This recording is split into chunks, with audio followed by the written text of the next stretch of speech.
Just a few more minutes and the new year will be here. How strange it seems to be celebrating in the blackout. Don't you miss the lights of London, Mr. Gray? Not tonight. The moon's bright enough for me. Perfect night for romance. Who am I? Why, you're Edward Gray. Do you remember our first meeting? Yes, at Victoria Station, by the ticket office. You thought it was pure chance, didn't you? But it wasn't. The moment I heard you ask for a ticket to Brighton, you became a vital part of my plan. I don't know what you're talking about.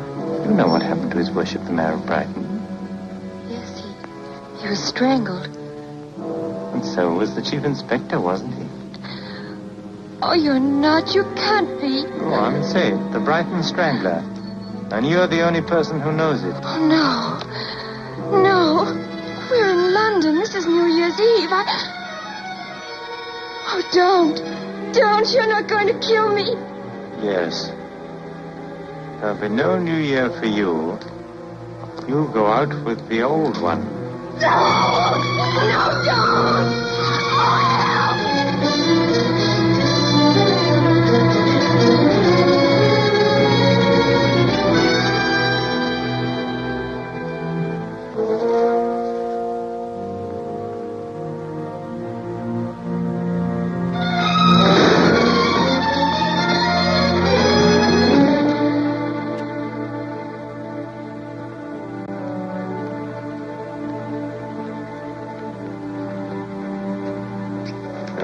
Well, that's the last of the Brighton Strangler.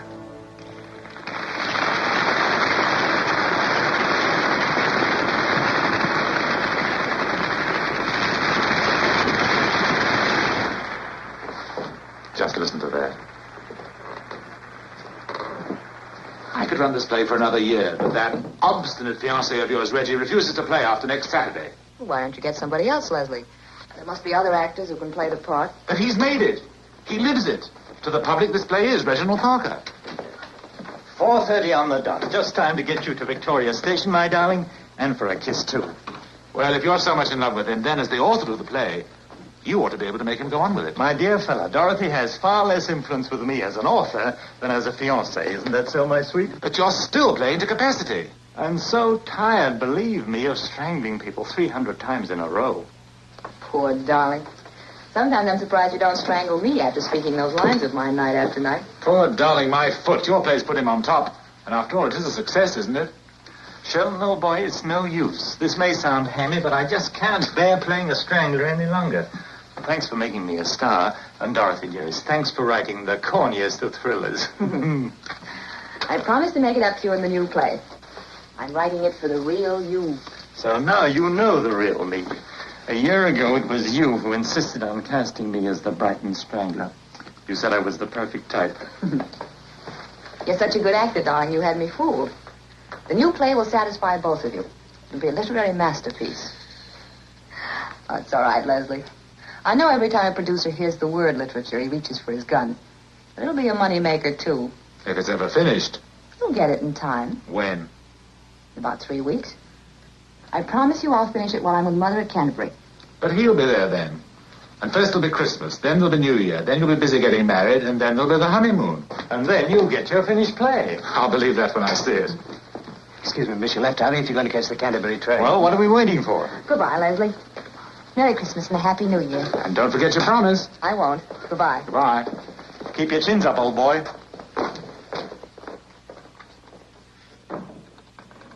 Now, darling, tell me the rest of your shopping story. Well, I looked simply everywhere for a wedding gown, but they wanted far too many coupons for the only one I really liked.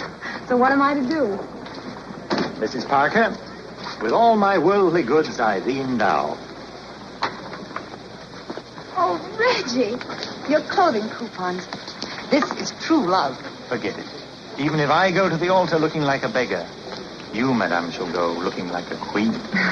Oh, darling, just a few days now. Sunday, no performance. Monday, Tuesday, Wednesday, Thursday, Friday. 7 days. Then Saturday night, you'll be down to Canterbury. I shall be able to spoil you to death. Take your seats, please. Take your seats, please.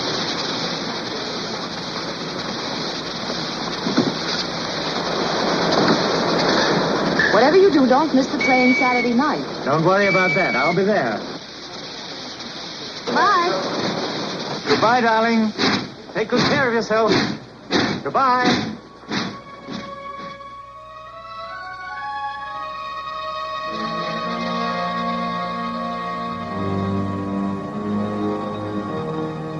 Now that the Brighton Strangler has done his dirty work definitely for the last time tonight, I want to say thank you.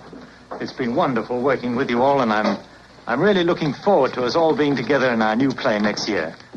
What is it, Banks? Excuse me, sir. Miss Dorothy's on the phone. I'll come at once. Well, friends, I've got to rush. A Merry Christmas and a very Happy New Year. Goodbye. You'll be here in a second. Yes, miss. Hello, darling. This is a wonderful surprise. And how well you timed it. The final curtain went down just a few moments ago. Mother's here, and we're just trying on the wedding dress. Looks wonderful. Thanks to you and your coupons. It's just the way I wanted it. I know. I can't wait to see you. What? No, of course I won't miss the train. Good old Banks here is coming to Victoria Station with me. He's got everything fixed up. Yes, I'll be in. I'm sorry. I'll have to disconnect you. Reggie, Hello. Dorothy, hello. can you hear me?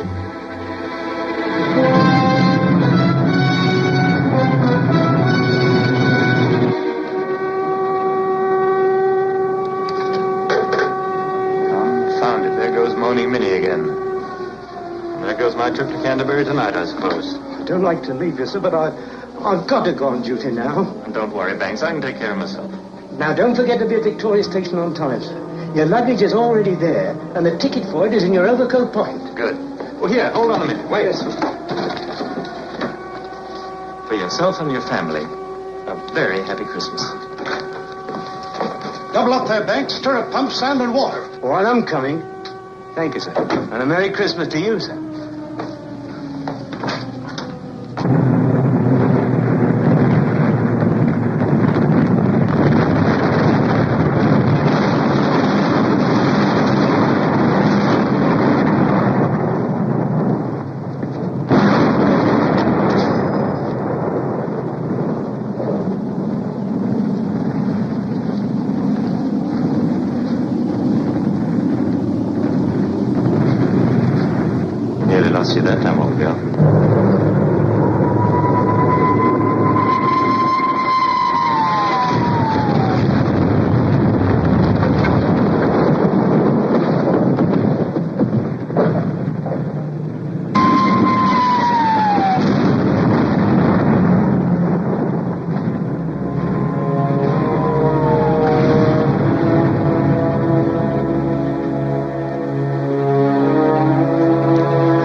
That your bag, sir? Have you the ticket?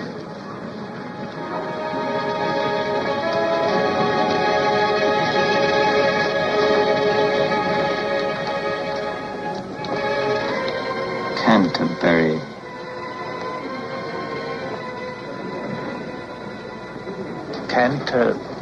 Here you are, sir. That's the right bag, sir.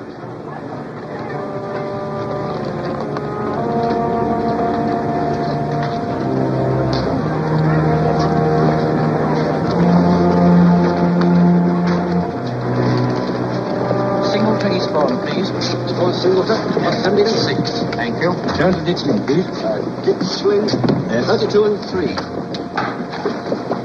One first single to Brighton, please. Do you remember our first meeting? Yes. Victoria Station. By the ticket office. One first single to Brighton, 12 and 9pence.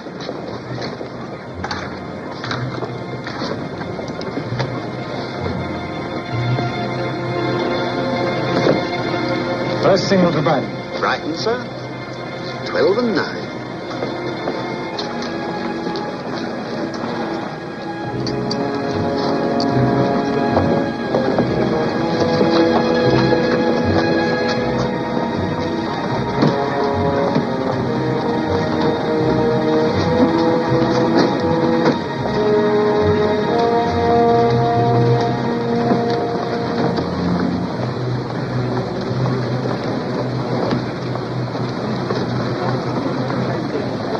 April!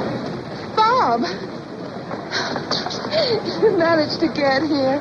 How are you, darling? Fine, but I'm not looking forward to Christmas with you being away and me here in this blitzed and foggy city. Now, don't let's start that over again. Well, anyway, can I phone you tomorrow night? No, darling, please don't. Let me call you. But when? Christmas Day.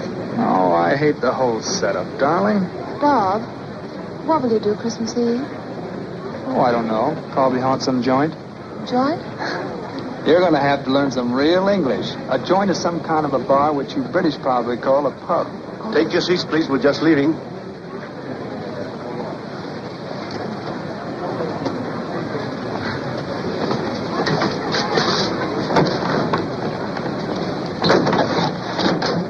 Goodbye, darling. Don't forget to phone me out.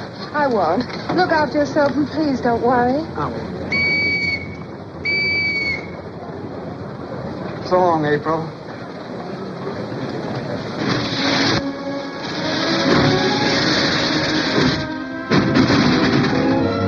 Special edition from the Saxon Theater District. Special edition. Special edition.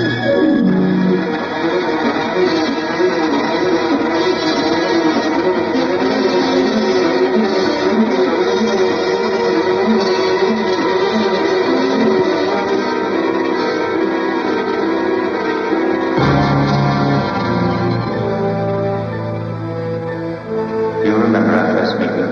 Yes, at Victoria Station by the ticket office. Who am I? You're Edward Gray. You're Edward Gray. Edward Gray. Edward Gray. Edward Gray.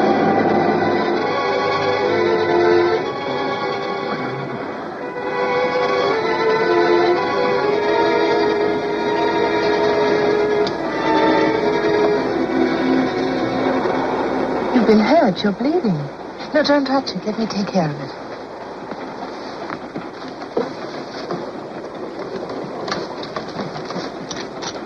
Will you have a little brandy? Thank you. Don't mention it.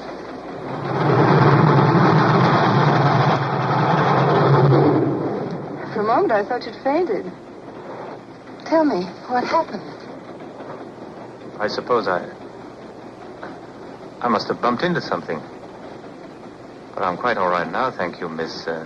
My name's April Manby. My name's Edward Gray. Do you live in Brighton, Miss Manby? Well, I used to before I joined the WAF. I'm going there to spend Christmas Eve with my family. Is your home in Brighton, too? I was born there, but I have no family. Well, you'll probably remember some of the people you used to know. There are certain people one never forgets.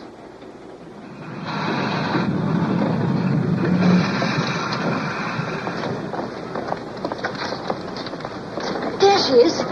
April, darling. Mother. Oh, I'm so glad you got leave over the holidays. The house seems so empty now without you. Hello, Daddy. This is just the tonic your mother needs, and I also prescribe the same for myself. Oh. I want you to meet Mr. Edward Gray. Mr. Gray, this is my mother and father. How do you do? How do you do? We're delighted to meet any friend of April's. Have you known each other long? No, we're only traveling companions, but... Mr. Gray's a writer, Daddy. He spent his boyhood in Brighton, and he's back here now to get the atmosphere for his new book. Oh, that sounds very interesting. Well, can we drop you somewhere, Mr. Gray? That's very nice of you. Could you recommend me a good hotel? Why, yes. This is the off-season. The hotels are not full. I should think you'd like the Glen Morris. Yes. I'll rely on your judgment. Well, then, shall we get along? Let me take that.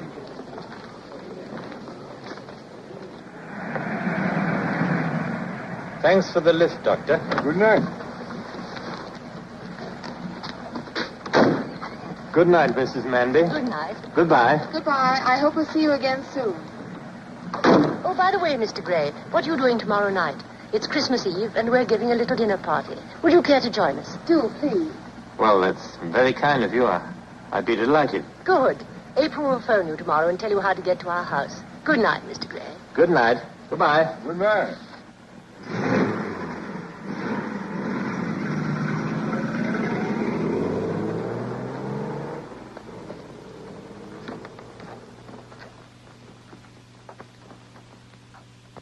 My poor darling. But I do wish you didn't have to go up to London. Are you sure it's necessary? Yes, Mother. The paper says there are still some unidentified bodies from last night's raid. If his is among them, I must claim it.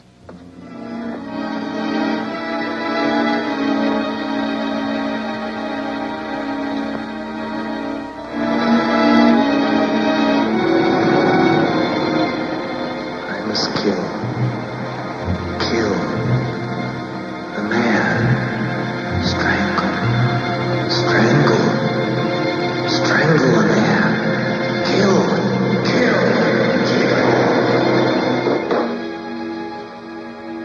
Come in. You asked for the city director, sir? Thank you.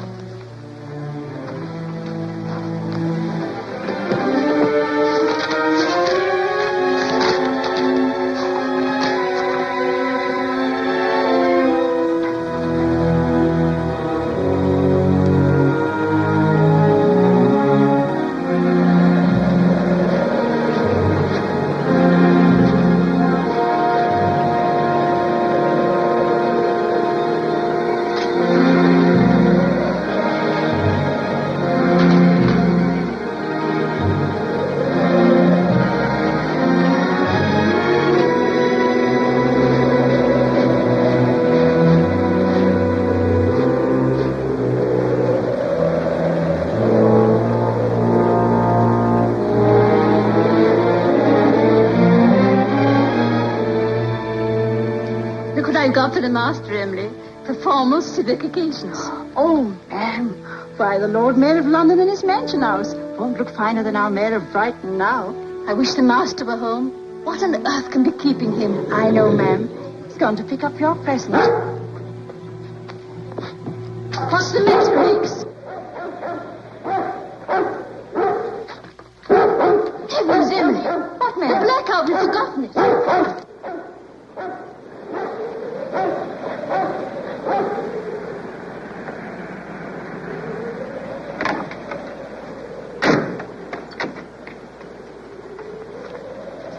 Will you be meeting me again, Your Worship? No, Albert. I won't need you until after Christmas. Thank you, sir. And Merry Christmas. The same to you and many of them. Thank you.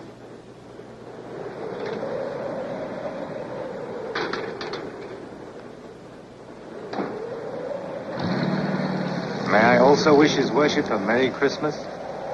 Why, certainly you may. Who is it? Don't you remember me? I'm sorry, but I'm afraid I don't. What is it you want? I'm Edward Gray. Doesn't that name bring back memories? None whatever. And in any case, it's much too wild and snowy out here for guessing games. Not so fast. Just try and remember when you were a barrister defending a client named Edward Gray. I was never a barrister in my life. I don't know what you're talking about. Don't you? Well, I'm going to refresh your memory. I say, why not come inside? Then we can have a chat, and perhaps we can straighten things out, eh? No, we'll talk here. Come on. But what is it? What on earth's the matter with the dog tonight? I've never seen him behave like this. Go and look, Emily. Perhaps somebody's at the door. Yes, sir. Be quiet, Trix. Be quiet. Be quiet, Trix.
Very nasty outside, sir. It certainly is. Mr. Gray, how nice to see you. How do you do, Mrs. Manby? I must apologize for being early. It's not 8 o'clock yet.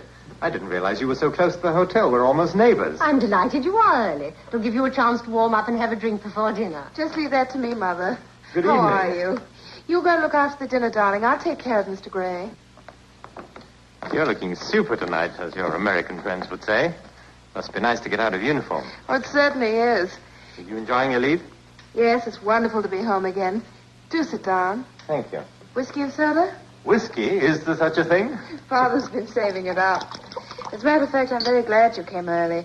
I wanted a chance to explain things. All explanations are either useless or unnecessary, as someone or other once said.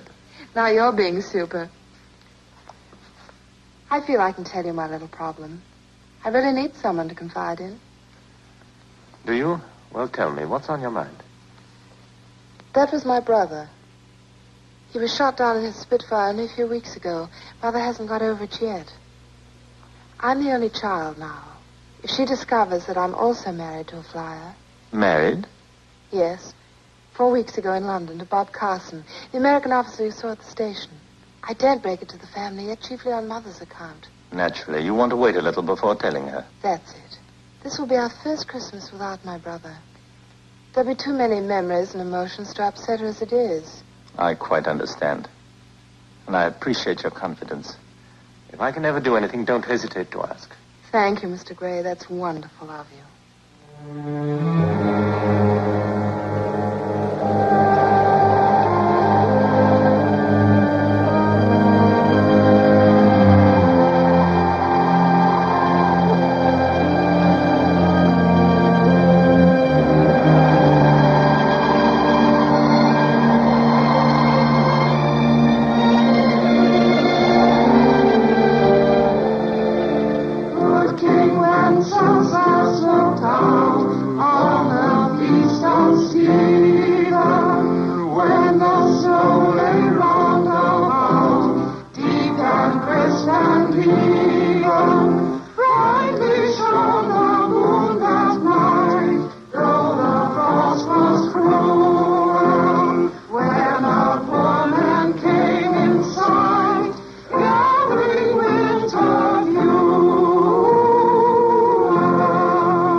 I'm sorry to bring you tragic news on Christmas Eve. Terrible things happened. Our mayor has been murdered. Oh. I'm sure you will all excuse me. I must go to the mayor's wife at once. She's in a state of collapse. How terrible. Do they know who did it? I haven't any details yet myself. I must hurry now. I'll be back in a minute. April, look after everyone. Of course, Mother. Isn't that horrible? Who could possibly have done such a thing? Why, the mayor hadn't an enemy in the world. He was the kindest old man. Didn't know him? No, I didn't know him. But no man is without enemies.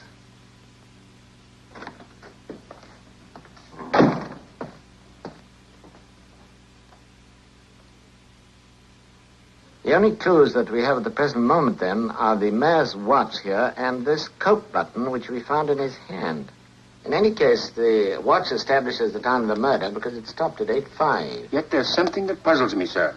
The mayor's chauffeur claims he left him at his home between 7:30 and 7:40. So, if he were killed, as you say, at 8:05, then the strangler must have had quite a long argument with his victim. Maybe the mayor's widow can give us some hint, although I doubt it.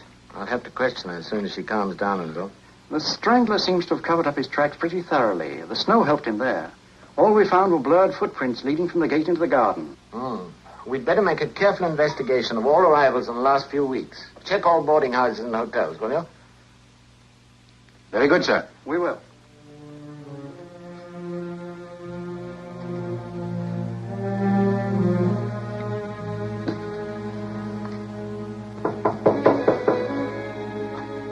Come in. Mr. Gray? Yes, I'm Edward Gray. I'm Inspector Higgins of the Brighton Police. I'd like to ask a few questions, if I may. Certainly. Sit down and fire ahead. Thank you. When did you arrive in Brighton, Mr. Gray? Let me see now. I came here a couple of days before Christmas.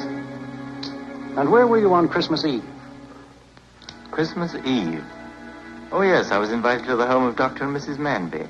I see. And what time did you arrive at the house? Well, the dinner invitation was for 8, but I arrived a little earlier. And what have you been doing since Christmas?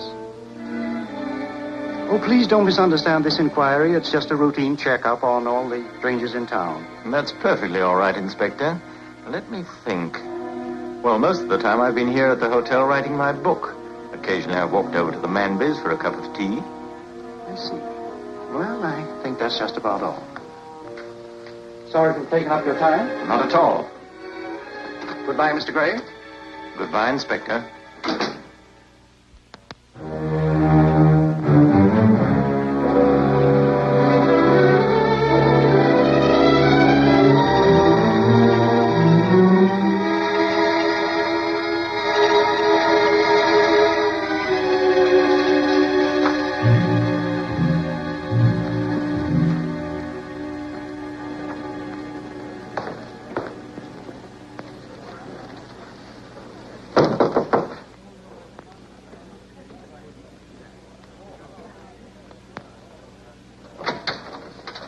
Mr. Gray, I'm so happy. I have the most wonderful news. I was just talking to my husband. He's coming here on leave. I'm delighted to hear it. Oh, I'm afraid I'm detaining you. I was just going into the town.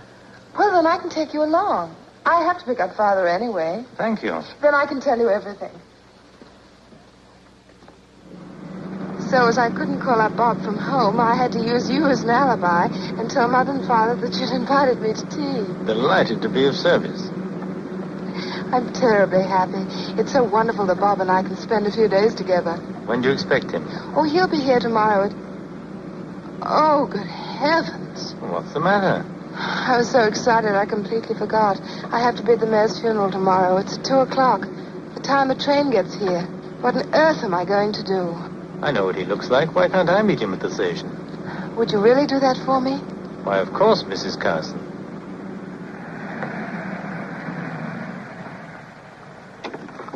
Don't bother. I'll call your father. Mr. Alibi, don't forget we just had tea together. I won't.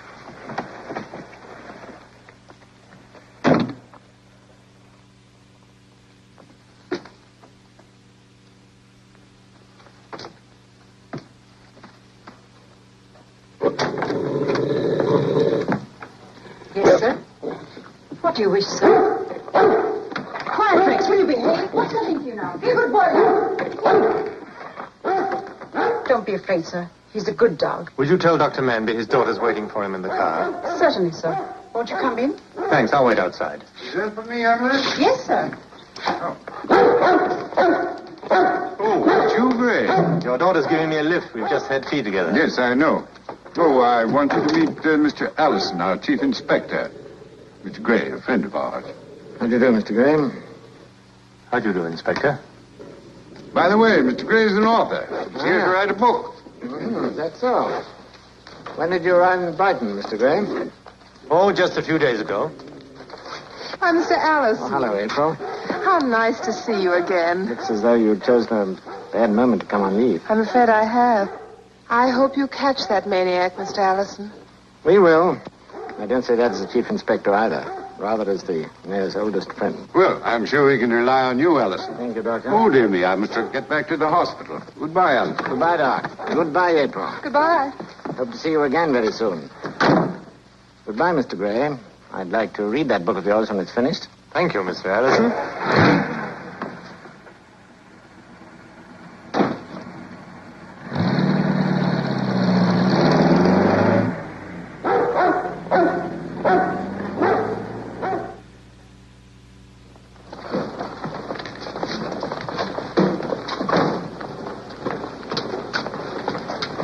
Lieutenant Carson?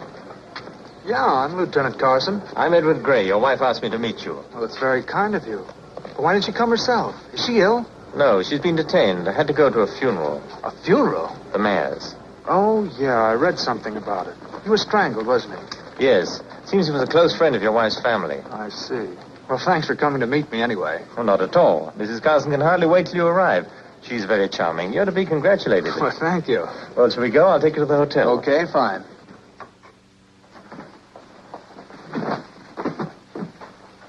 Here you are. Thank you, sir.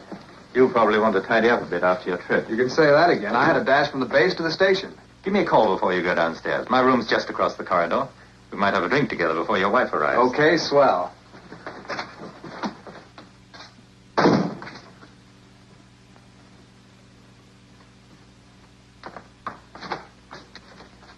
Come in. I brought you some towels, sir. Thanks, sugar. Just slap them down anywhere.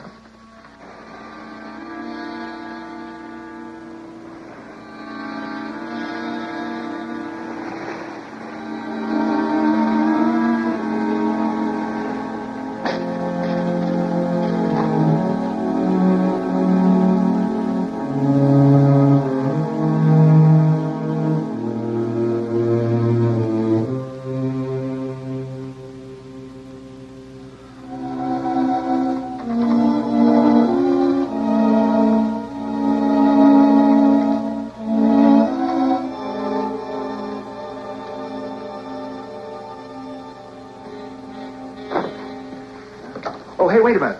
Will you put this on the table by the bed? But don't drop it. It cost me a lot of moolah. Moolah? Money. M-O-N-E-Y. Cost me about 25 smackaroos. Begging your pardon, sir. Holy mackerel. Doesn't anybody on this island understand English? Will there be anything more, sir? No, honey. You can blow now. Blow? Blow what, sir? Oh, skip it. I mean, thanks. I don't need anything else. Very well, sir.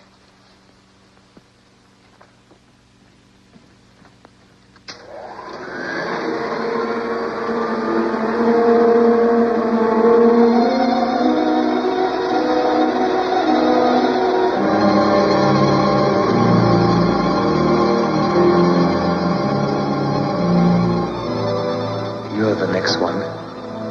I'll strangle you. I must kill you. I killed the mayor. I must kill you.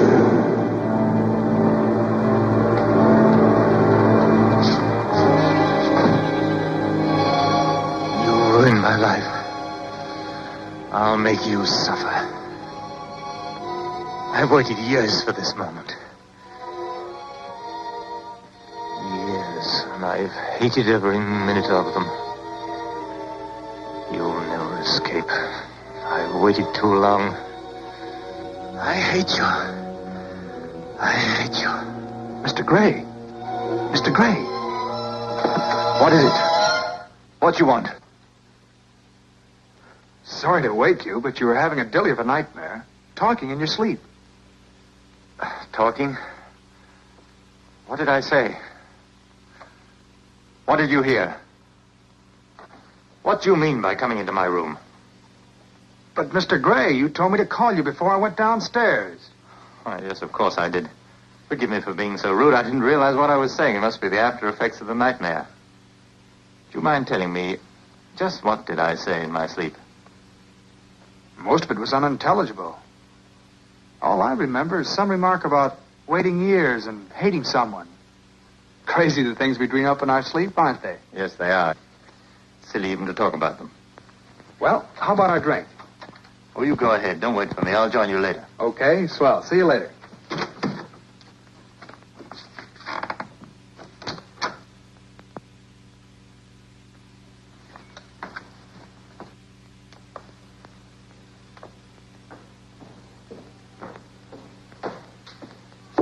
April! Bob, darling. Gee, it's wonderful to be together again. I thought I'd never get here. Yes, I heard all about the funeral from Mr. Gray. He's nice, isn't he? Yeah, sure, he's all right.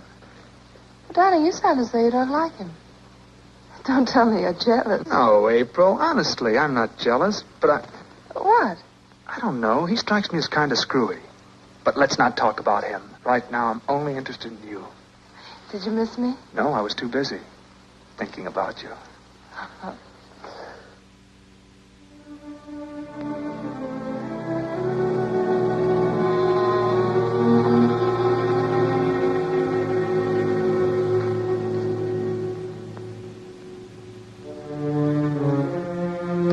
The perfect crime doesn't exist. We've got to redouble our efforts. It's now 6 days since the mayor was murdered, and we still seem to be up against a brick wall. Every criminal makes mistakes, and I'm sure the button he left behind is our man's mistake. Well, if anything new comes up tonight, get in touch with me at once. I must have something positive for Scotland Yard in the morning.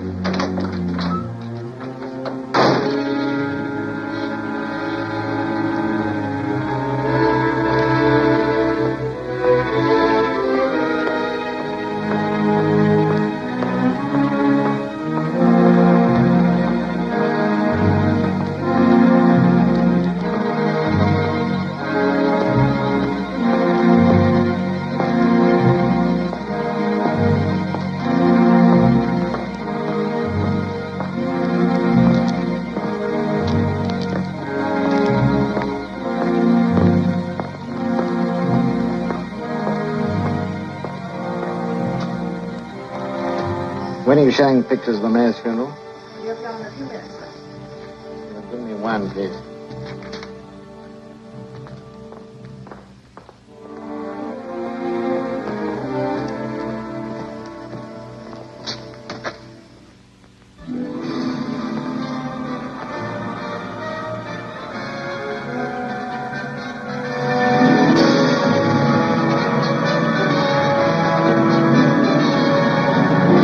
These pictures, recently released by the Admiralty, show an enemy attack on a large convoy in the Atlantic.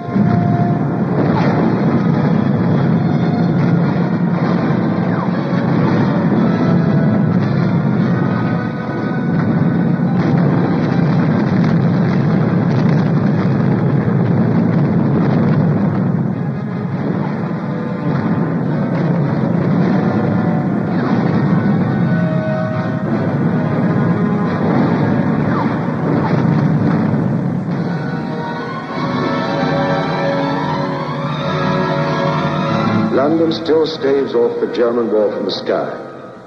These are actual photographs taken during the recent night raid on London. Greatest damage was inflicted on the theatre district. Among the buildings hit was the Mayfield Theatre. Air raid precaution workers are working frantically to get fire under control, fearing that many people were trapped in the theatre.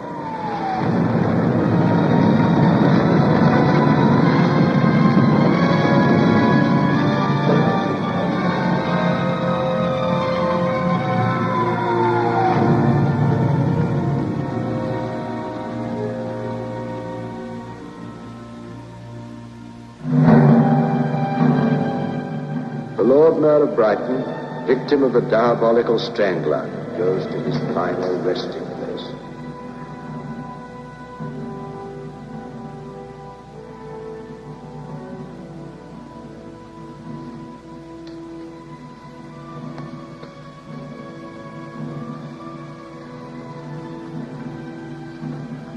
Mayfield Theater?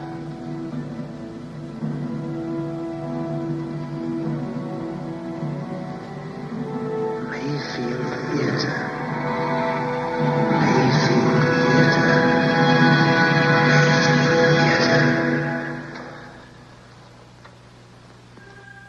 Hello, Mr. Gray. Inspector. You remember me? I never forget it, Vase. You coming out or going in? I was just leaving. I felt a bit faint. Well, the fresh air will do you good then.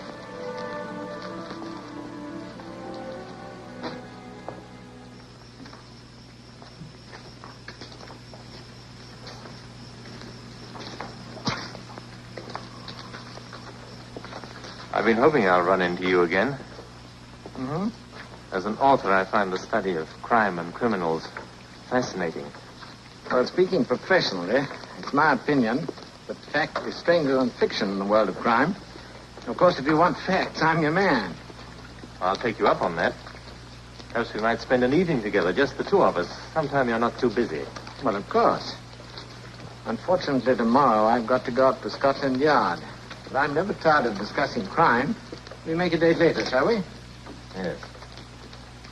This is where I cross. You coming my way? No, I'm going to the hotel. Oh, well, I'll say good night then. Good night, Inspector.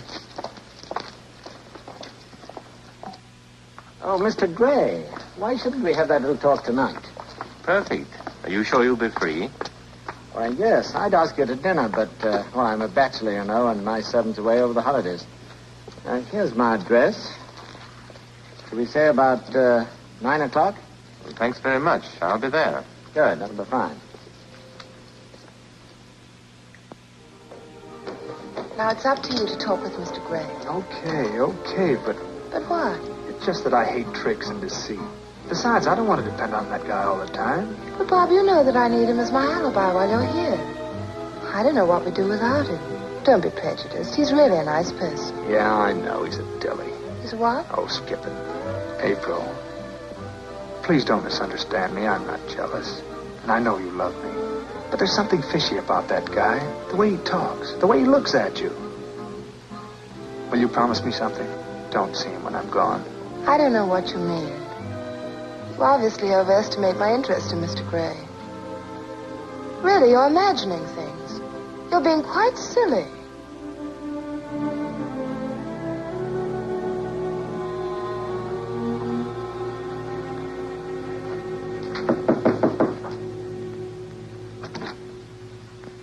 Say, what are you doing tonight?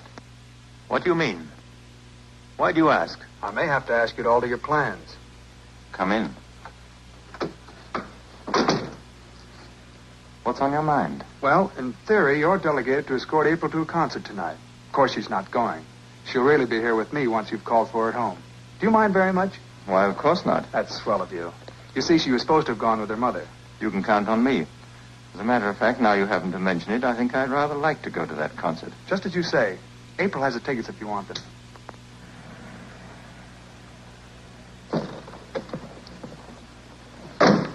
I'll call for you at the hotel after the concert and take you home. Thank you, Mr. Gray. I hope you enjoy the music. I know I will. Thanks again for the ticket.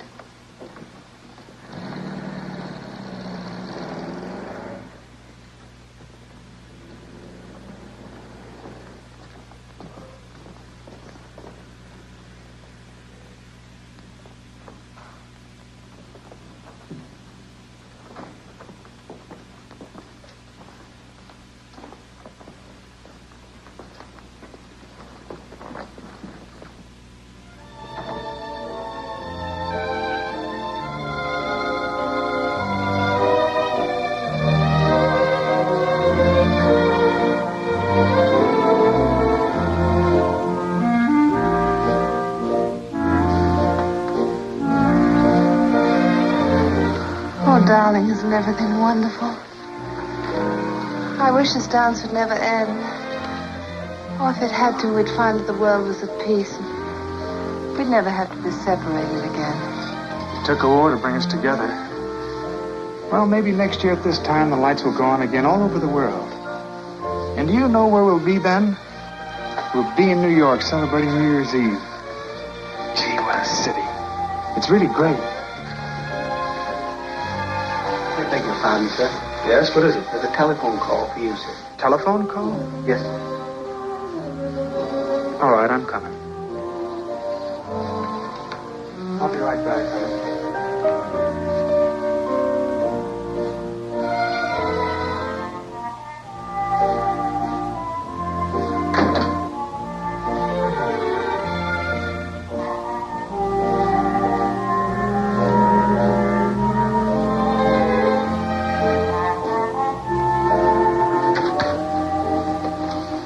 What is it, Bob? Well, there goes our New Year's Eve party. I've got to go back to the base at once.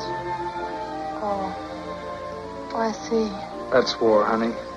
Oh, don't worry. I half expected it. Oh, you're a swell kid. But now I've got to rush to catch that train. Don't bother to come to the station. You have to be here anyway to meet Mr. Gray after the concert. No, I'll come with you. Then I can go directly from the station to the concert hall and meet him there. If I'm lucky, I may even hear some of the music.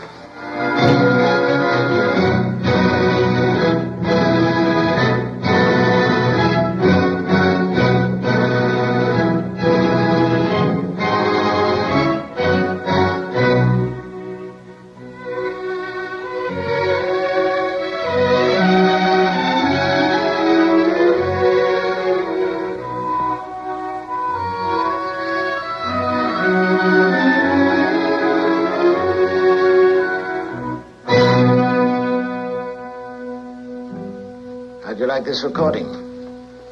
I find it really inspiring. Music's a wonderful background for our thoughts, isn't it? Yes, it's my only hobby. Since I stopped studying for the bar to join the police force, I've had an active life, mostly dealing with the unpleasant side of human nature. That's why I take to music as a relaxation. In my collection of records here, I've got most of the world-famous orchestras and soloists. And I've got a neighbor, too, Captain Perry, who's just as keen on music as I am. Twice a week we have full-length concerts. You must come to one. I'd love to. Here I am, rambling on about music when you want to talk about crime. Tell me, what particular aspect of crime interests you? Is it the science of criminology, or is it particular cases of crime? Particular cases. I'd like to hear about some of yours. Oh, well, you must come over here, then. You authors rely on your imagination. But here's reality for you. My biography in a nutshell. Quite a miniature chamber of horrors. Does it upset you? It fascinates me. Each one of these gruesome relics represents a stage in my career. That butcher's knife, for instance, that was my first job. The butcher suddenly went berserk and carved up his wife like a sheep. Oh, and that bit of hangman's rope, that's one of my most treasured possessions. Got me promotion. It must be a moment of great satisfaction in your profession when the bolt is pulled, the noose tightens, and you know that your murder is done for. Yes, it is. Especially in a case like this. The fellow was leading a double life. Such a mild little chap, you'd never suspect him of being a murderer. But there's one piece of court I shall feel prouder still to have in here. And I may not have long to wait. It isn't a noose like this one, but it has just as deadly an effect. I think I can guess. Mm-hmm. The cord that strangled the mayor. You're right. I've given that case a lot of thought. And I'm convinced the killer was a degenerate madman. It's only deranged minds that use the garrote, as they like to prolong the agony and watch their victims suffering.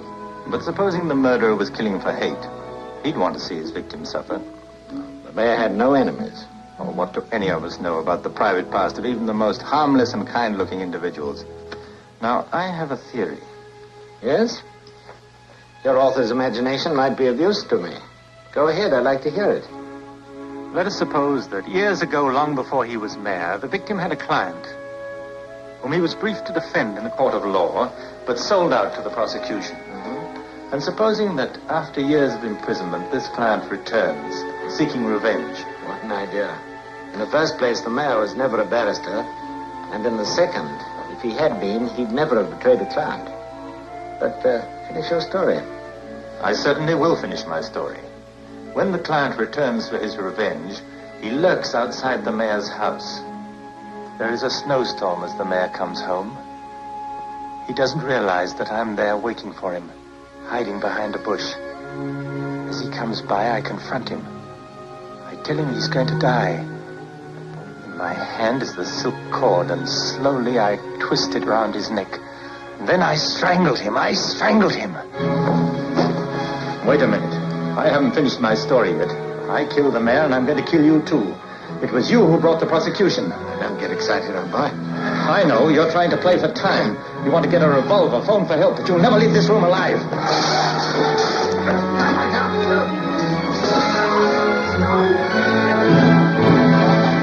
Now you can join your crooked friend, the mayor. Allison.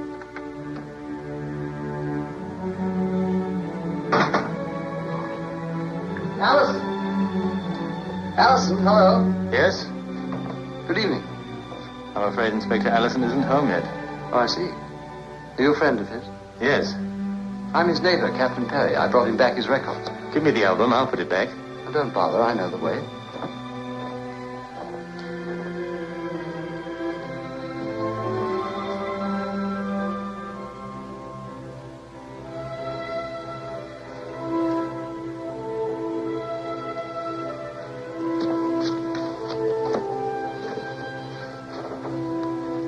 I'm afraid you will have to help me, though. Could you find the Eroica of Beethoven?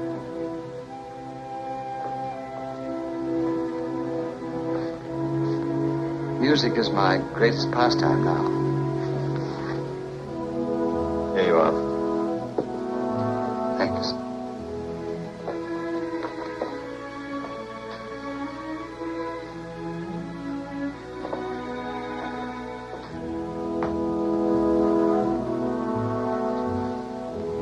If you see Allison, will you tell him that I was here and picked up the album? I will. Thanks. Well, good night. Good night.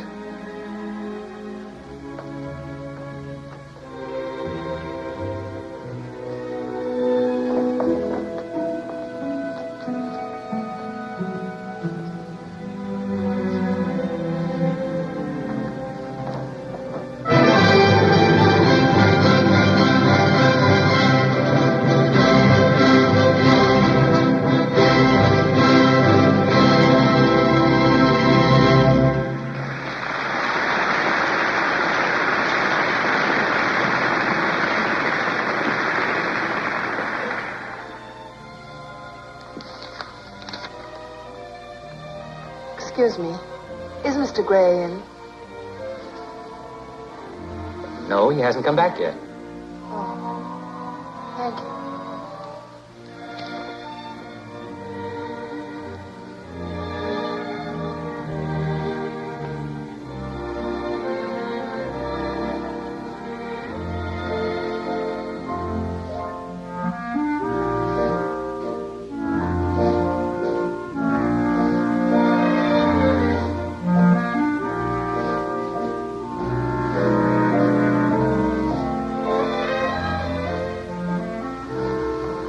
Hello, Mrs. Carson. I hope you haven't been waiting long, but the concert's only just over. The concert? What is it? But you weren't at the concert. What do you mean? Of course I was there. Well, then how's it possible that I didn't see you? You mean you were there? Yes. What's the meaning of all this? Why did you suggest that I call for you at home and bring you here to join your husband? Were you only pretending to be with him so that you could check up on me whether I really went to the concert?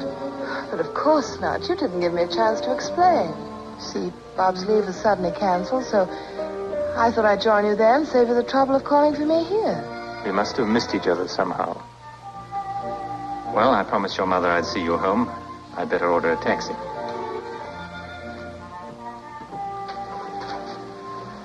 Would you kindly send up a bottle of Barrington's ginger ale to my room? It's all one brand now, sir. Government controlled. Doesn't matter. Send whatever you have. Very good, sir. Sorry, there isn't a taxi to be had. Looks as though we'll have to walk. Do you mind? Not at all.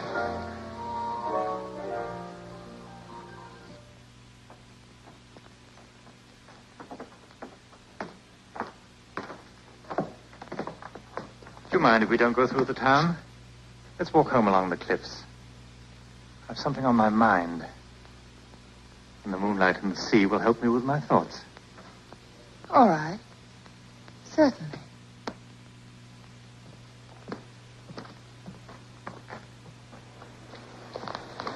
What a lovely night.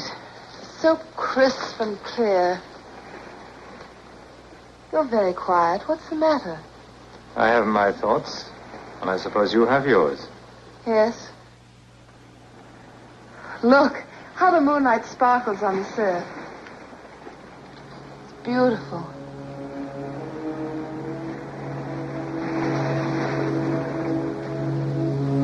I wish Bob were here. 24 more hours and we would have celebrated our first New Year's Eve together. New Year's Eve.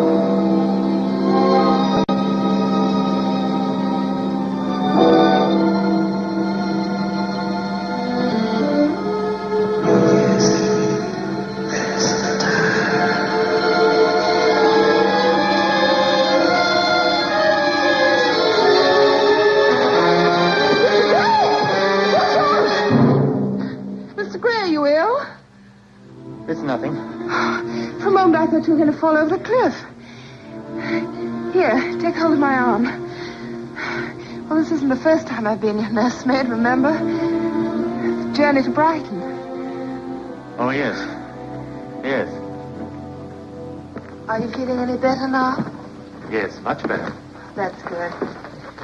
Well, thank you for taking me home. Good night. This time it's goodbye, Mrs. Carson. I'm going back to London tomorrow. I didn't know you were leaving so soon. I thought you'd be here over the New Year. I always spend New Year's Eve in London. Oh, I'm sorry you won't be here. Goodbye, Mr. Gray. Goodbye. Oh, Mrs. Carson, Yes, Mr. Gray. why don't you come up to London with me? With you? Yes, we'll surprise Bob and the three of us can celebrate New Year's Eve together. I know just the place. Oh, but how about Father and Mother? I'll phone you tomorrow and you can pretend you've had a call to go back to duty. How about it? Oh, that would be wonderful. Well, that would mean that Bob and I could spend our first New Year together after all. Fine, I'll make all the arrangements. I'll see that you leave for London tomorrow with me. All right. Good night.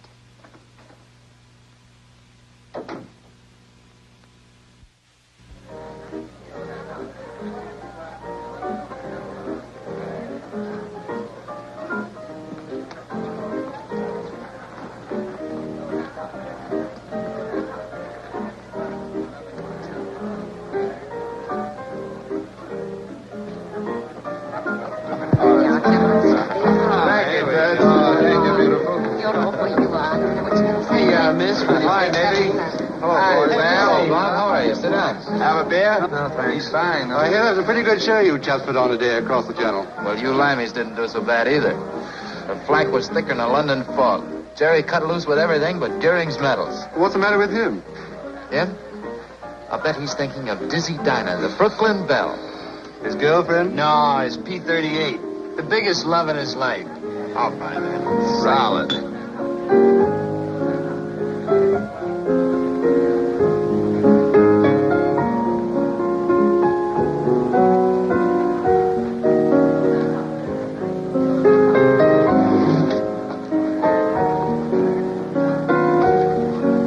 Say, who's that guy Parker? Himself. He was a lovely actor, he was. Pity he was killed. Killed? Yes, sir, the theatre was bombed the very last night of his play, the Brighton Strangler. Unlucky, wasn't it? I saw him in the part. Gave me the shivers, but I loved it.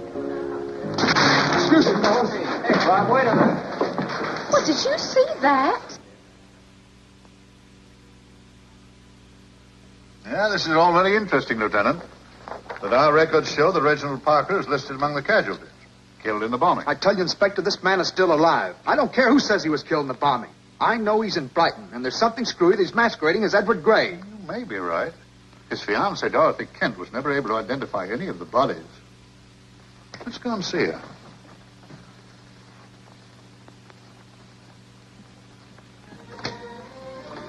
There's an Inspector Graham from Scotland Yard and a Lieutenant Carson to see you, Miss Dorothy. To see me? Ask them to come in. Will you come in, gentlemen? Thank you. I apologize for intruding so late, Miss Kent. But you see, this gentleman... This is the man. What? Sure it is. What do you want? I'm terribly sorry. I didn't mean to be rude. You must excuse us, Miss Kent, but Mr. Parker was never officially identified as dead. And Lieutenant Carson thinks that he's still alive. I'm sure that this is the same man my wife and I knew in Brighton. And his name was Edward Gray. Edward Gray? But that's the name of the character in the play. In your play? Yes, the Brighton Strangler. If he's really alive, he's probably suffering from shock. Tell us everything you know about him. Well, I first met him at the station in Brighton, the day of the mayor's funeral. And then This is the Home and Forces program. Here is the latest news. Wait, I'll turn it on. The Brighton Strangler has struck again. Chief Inspector Allison was discovered dead in his home late this afternoon. the victim of the same mysterious strangler's silken cord. The mayor of Brighton was strangled to death several days ago, and I thought nothing of it. But now the chief inspector's been strangled with the same cord. You conclude anything from that? It means that Reggie's acting the part in real life. Excuse me. This is Inspector Graham of Scotland Yard. Give me Brighton Police, quickly. But it's fantastic. You mean the character in your play was a murderer? Yes, a maniac who killed first the mayor of Brighton, and then the chief inspector, and then... Good heavens, we've got to do something. It's 20 minutes to 12. She's right. The third and last act of the play takes place exactly at midnight on New Year's Eve. This is the roof garden.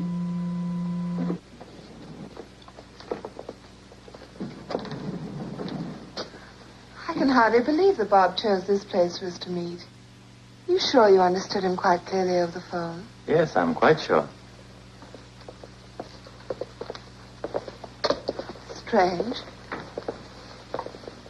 He isn't even on time. I wonder what could have happened. He's never late. If he doesn't get here soon, we won't be together for the new year. All right. Thank you. Edward Gray left the hotel this afternoon. But what about my wife? She got a message to report back for duty in London.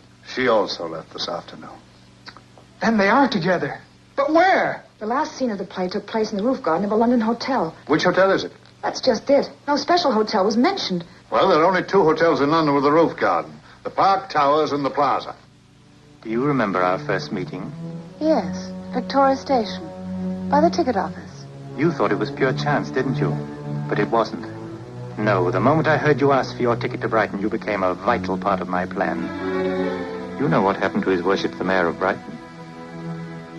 He was strangled. And so was the Chief Inspector, wasn't he? What are you talking about, Mr. Gray? You see, you know as well as I do who killed those two gentlemen. Not you. Don't pretend that all along you didn't suspect. No. No, I didn't. You couldn't be... Go on, say it. The Brighton Strangler. And you are the only person who knows it.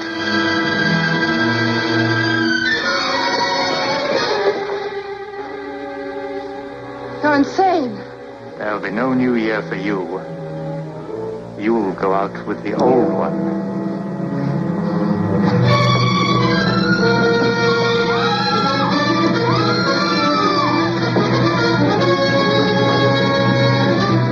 Have you taken anyone else up to the roof garden?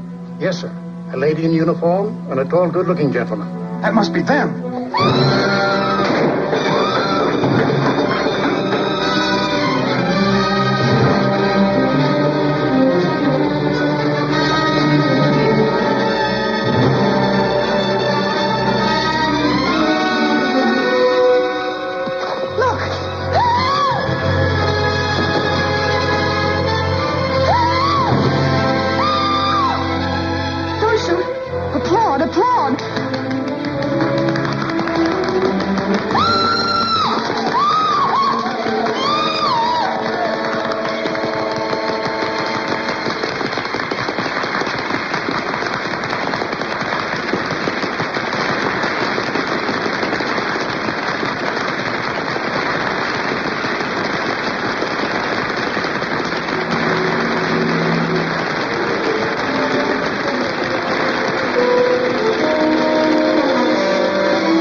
Stand back, please.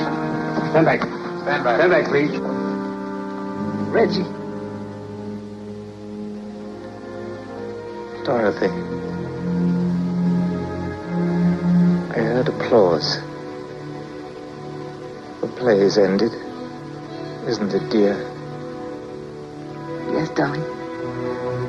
The play is ended.